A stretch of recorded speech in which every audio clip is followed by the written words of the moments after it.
Quels ont été les Autochtones qui ont contribué à l'histoire de l'Amérique?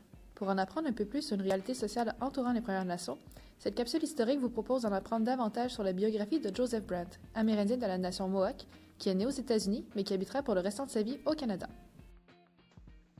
Nous vous proposons donc une trame chronologique de sa vie afin de mieux cerner le personnage. La balado-diffusion sera divisée en 3 grands thèmes, soit les origines de Joseph Brant, ses principales réalisations, ainsi que son héritage historiographique. Né en 1742 ou en 1743 en Ohio, Joseph Brant, ou de son nom agné Tayen Danegay, est un chef guerrier de la nation Mohawk. Son père mourut alors qu'il était un enfant. Sa mère se remariera plus tard à un homme connu par les Blancs sous le nom de Barnet ou Bernard, ce qui donne par contraction Brant. Le jeune Joseph fut donc appelé Joseph à Brant, et ultimement Joseph Brant.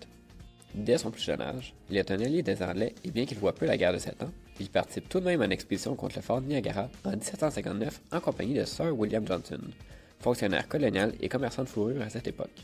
Ce dernier, qui épousera plus tard la sœur de Joseph Brant, décida de prendre en charge le jeune homme à la suite du décès de son beau-père.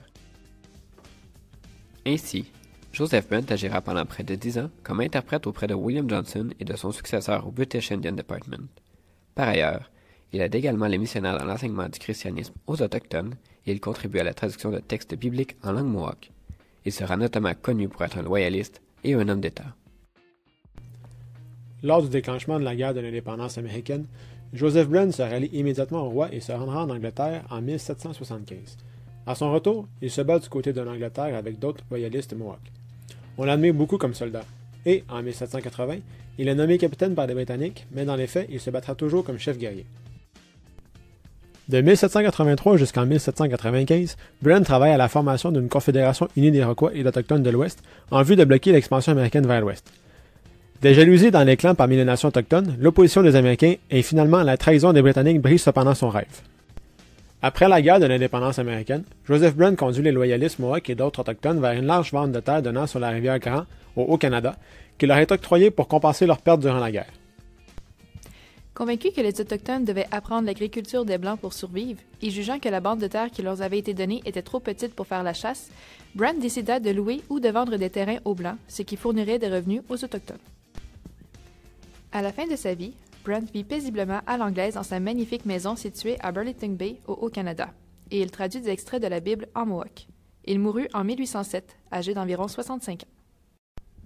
Personnage reconnu pour sa grande noblesse, Brant consacra toute sa vie au progrès de son peuple et lutta pour le maintien de sa liberté et de sa souveraineté. Sa plus grande faiblesse fut certainement son incapacité à cerner la nature de l'impérialisme britannique et à comprendre que les Anglais ne permettraient pas la coexistence de deux souverainetés dans le Haut-Canada. Joseph Brant n'avait pas compris non plus à quel point les Amérindiens étaient devenus dépendants de leur nouvel environnement à proximité des Blancs. Même les ventes de terre par les 6 nations iroquoises, pratique préconisée par Brant en vue d'obtenir des résultats monétaires, allaient, par la suite, lier sans retour les Autochtones à l'économie des Blancs dans la région.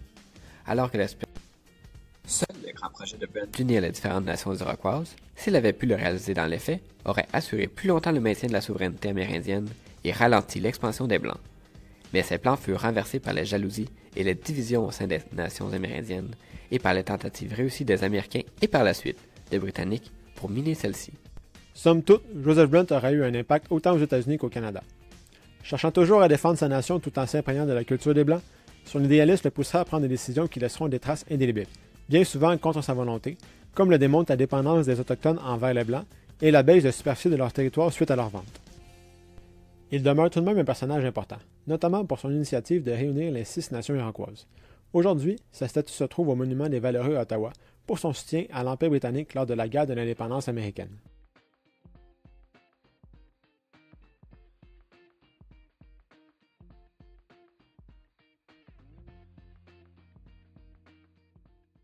Created using Powtoon.